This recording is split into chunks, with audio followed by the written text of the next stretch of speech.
This is an interview for the VFA Pioneer History Project. And let's start by having you tell us your name. Clare Crawford-Mason. All right. And when and where were you born? I was born in I was born in Durham, North Carolina in 1936.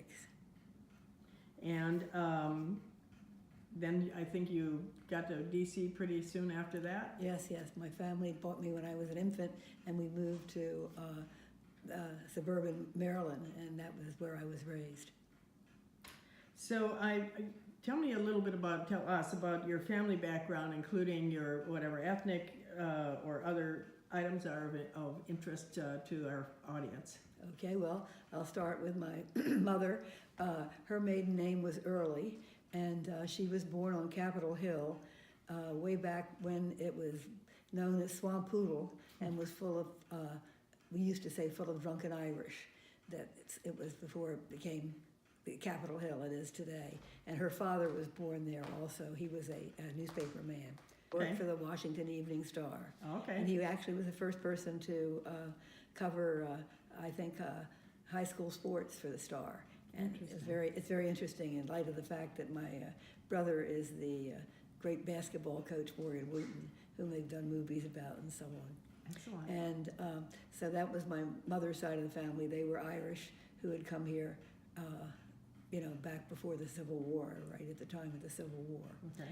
And then my father's family date their heritage back to Jonathan Edwards in New England and the first settlers of the United States. And then they also were the royal governors of North Carolina. And so they've been here forever since the beginning of the country. And your grandmother made quite a mark, Yes. as I understand. Yes, my grandmother is one of the very first women in Who's Who. Her name was Bayard Wooten, and she lived in North Carolina, and they've got many books written about her. And then the University of North Carolina has many of her photographs. She was a self-taught photographer and became very, very skilled. She did African American, she did Caucasian, she did everything, and she gives a great history of the time from about 1910 on up to 1950, 60. Excellent. And her grandparents and parents were writers and things, and they were people some of them who were very active in the women's movement and so on. And so it's a long history of educated women. Excellent.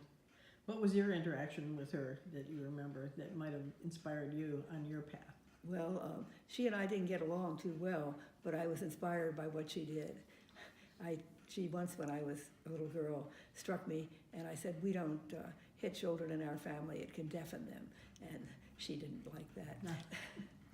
But my father was her favorite, but she was a really wonderful, and in retrospect, not from my childhood knowing her, in retrospect I admire her, and I think just what a fantastic life she had.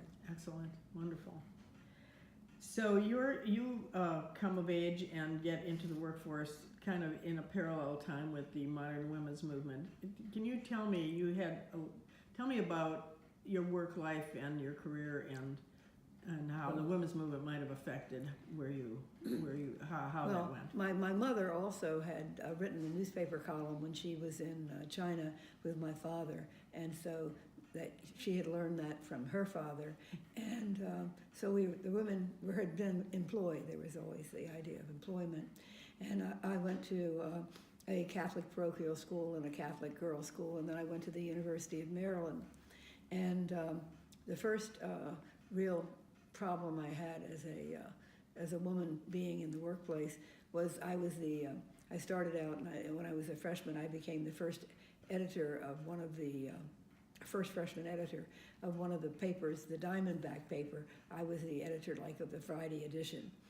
And then that went on, and I was a sophomore, and then it came up, and I was the person left to be editor because there have been people who've been appointed and who left when I would have been a junior. And they said, no, wait, we'll make you editor in your senior year, help this person here who's relatively new. And so they created a job of executive editor, and then but when I became a senior, they wouldn't let me be editor because they said I was a woman. And the last woman they had as editor had been too emotional or something. Oh my And goodness. so I was really very, very disappointed. It was very clear, it was said, because you're a woman. Wow. But as a result of not being the editor, I was able to go overseas with the Flying Follies and do theater work and everything. So it turned out to be a great benefit for me. But that was when I began to understand that things were different, and which I had not before. Okay. Because in the way we were raised, the women in the household were very Considered equal. Yeah. Right. So you didn't experience that at home. No, not at all. But now you were experiencing it. Yeah. In the world, right? And so then when I left, I had started out majoring in journalism at Maryland, but I had also, in the Catholic high schools in Washington, I had been editor of the school paper, the Silver Quill, in Silver Spring, Maryland. We took journalism classes for high school seniors at Catholic University, and then later I helped teach them. And so by the time when I got to Maryland and I took a journalism course, which the professor conducted by asking me questions. And then he said he would flunk me if I ever came back and I should go take something else because I didn't need to take journalism. So I took American Civilization, and that was the degree with which I graduated. And then I went to work as the first copy boy at the Washington Post who had a husband. And they told me, were there copy boys who were women who didn't have a husband? there were copy boys who were women who weren't married. Okay. And then there were male copy boys. Right. And they said if I were really serious about after I'd been there a while, about being a journalist, I wouldn't have gotten married. But they never told that to the male copy boys. Right. And so it was clear that they weren't going to make me a reporter. So you were a copy boy at the Post, but you were never a reporter Yeah. at the Post. So how did that how did your career advance? So I went from the Post and eventually ended up working as a dictationist at the Washington Star, and then finally but all while I was doing this, I would go out and cover stories, and went down and worked covering the Maryland General Assembly and doing things like that in Maryland politics. And so finally the Washington Daily News, which was then the third paper, Scripps Howard paper, hired me, and I became the Maryland reporter. And then later I went on and I had a column in the Daily News, and then I also had I went back to the Washington Star and had a column there, and I covered the White House from very late Kennedy through early Ronald Reagan in the 1960s. In other words, the first time I went to the White House was after Kennedy was assassinated, and covered the people talking about it and so on. Amazing. And so I stayed, I was there, and then I went to work for doing the evening news at the same time for NBC. And then eventually, about 1974, someone came down from New York. It was Reuben Frank, who was the man who invented the television documentary, and he later was president of NBC and so on. Really one of the great pioneers in television. And he wanted me to do the evening news, but then they brought me to New York, and they said, no, people didn't really want to hear the news from a woman's voice. So he made me a senior producer. And I was the first woman senior producer at NBC. And then we started doing major documentaries at NBC starting and so we did a show that NBC put on called Weekend that featured a really fantastic reporter named Lloyd Dobbins. And Weekend was kind of a competitor with 60 Minutes. And it did very well. And then we went on and just did documentaries after that. We did a lot of interesting documentaries.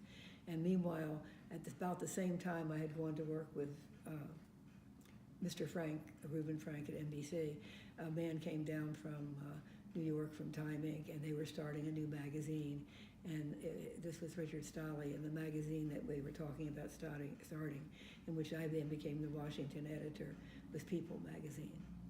That's and amazing. So I simultaneously worked full-time for NBC and for Time Inc., doing these two things. That's amazing. This would have been in 1974, 75. Amazing.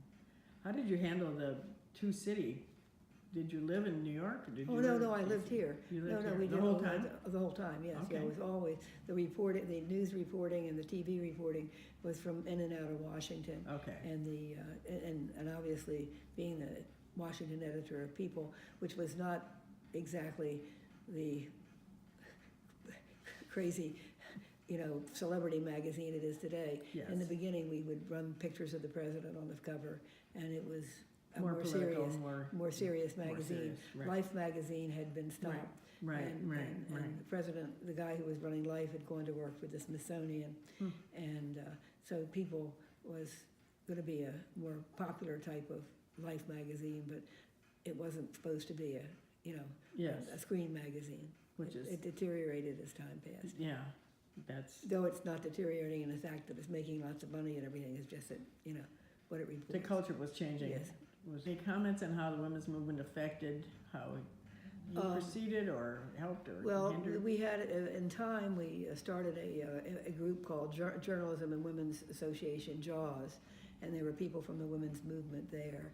And we understood, we know about Gloria Steinem, and we knew all these people who'd started these things, and we did picture stories and people about them. And then as I did work on for NBC, some of the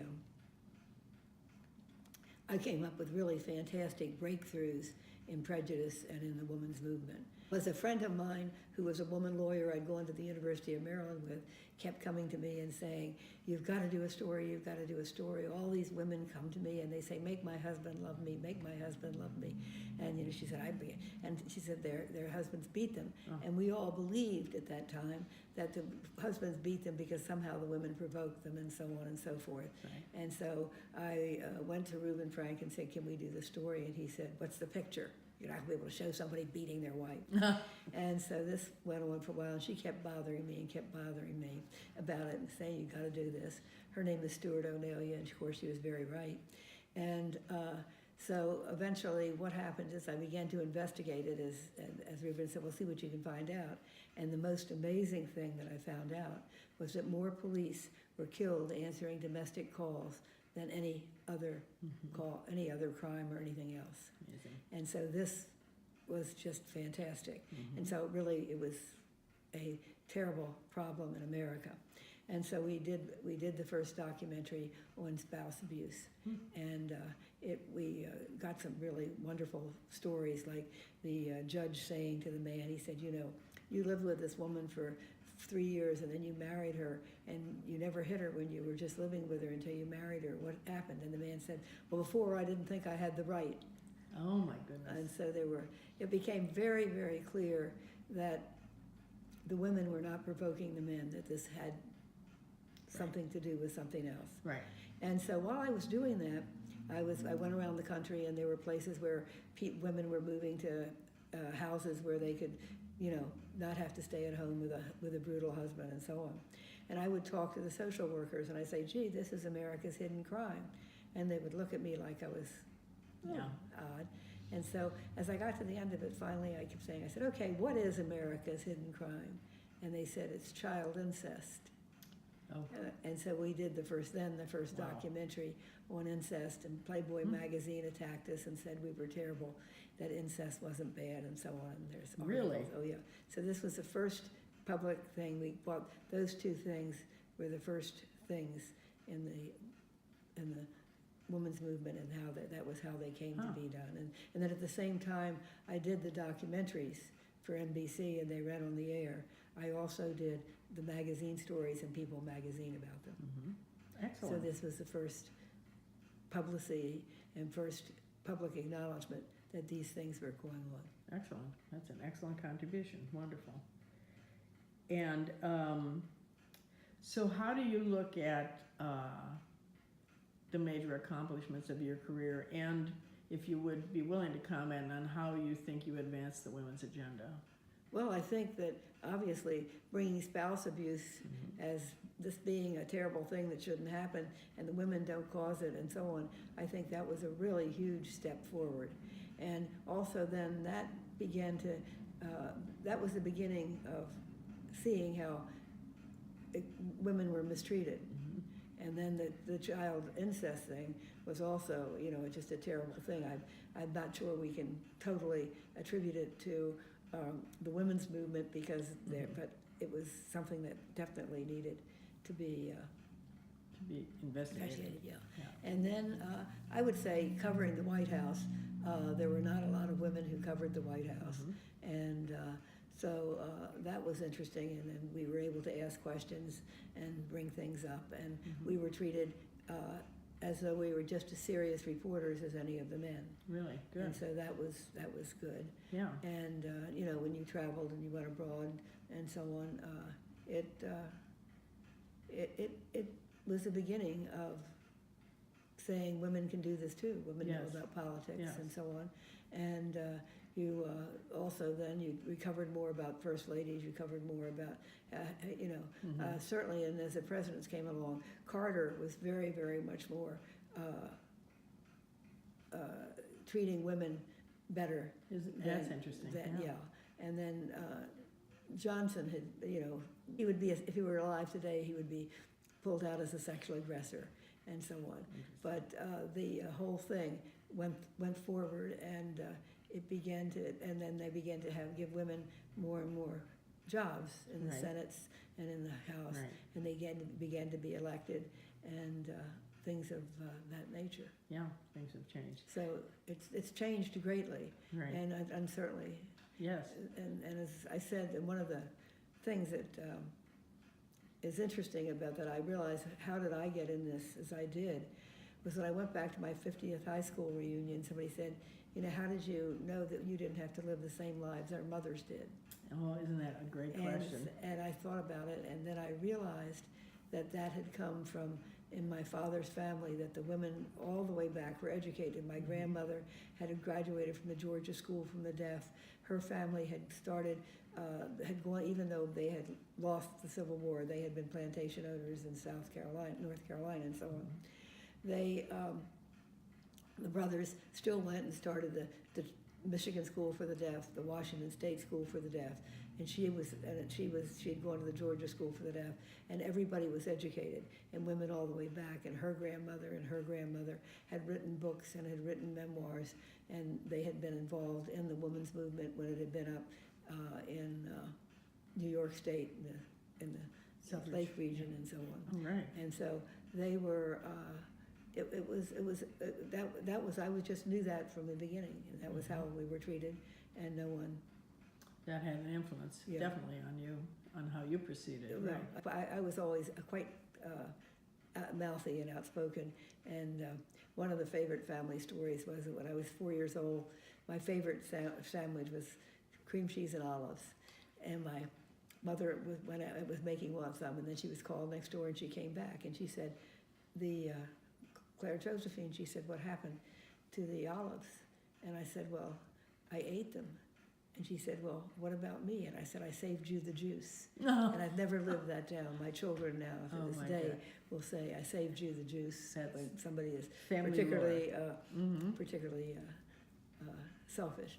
But it was we all did this. And in other words, as I said, I have a brother who went on to become a famous basketball coach. And my other brother went into the service, and I had a sister who went away to be a nun. So we all made forward. something of your lives, Went forward. I understand you've gotten some awards for your journalism over the years. Well, I think you've got a list of them. You're going to have to recite those. I can't remember. Okay. We were nominated for Pulitzer, and there was a whole bunch of awards for this, and then there was a big award for... twice nominated for the Pulitzer Prize and then by the Star and the Daily News. Yeah, and then there was, when I got on television, the major thing that I did, which is both for its freedom for everyone, was I did the documentary in 1980 for NBC. It was called If Japan Can, Why Can't We? And it was, Japan was making better cars, and they were doing everything, and better TVs, and the United States was suffering. And so someone sent me off to see this man in his house over here in Northwest Washington, and it introduced Dr. W. Edwards Deming and his ideas of quality management to the whole world, and they're still doing that. I did a number of books about that. Interesting. And I'm still doing a book about it now, which is called The New Wisdom. It's not what you think, it's how you think. And what happens is we are taught what to think, not how to think. And Deming went to Japan in 1950, and he taught the Japanese to work smarter, not harder. And then after we did this documentary, which is still used all over the world and so on, he taught Americans this too. And some of it has worked and some of it has not. In other words, how he taught the Americans, what he did is that the Japanese and people in the Orient think in systems. They see the big picture and they see how things work together. And then in the East, and we've done so very well with scientific thinking and analytical thinking, but we think in the pieces. And in a rapidly changing, increasingly complex world, you have to understand both of them. And Deming is the first person in history who brought Eastern and Western thought together. And so, like, when he was a boy on the Wyoming frontier, you came from Wyoming, you said, no? No, I'm Wisconsin. Wisconsin.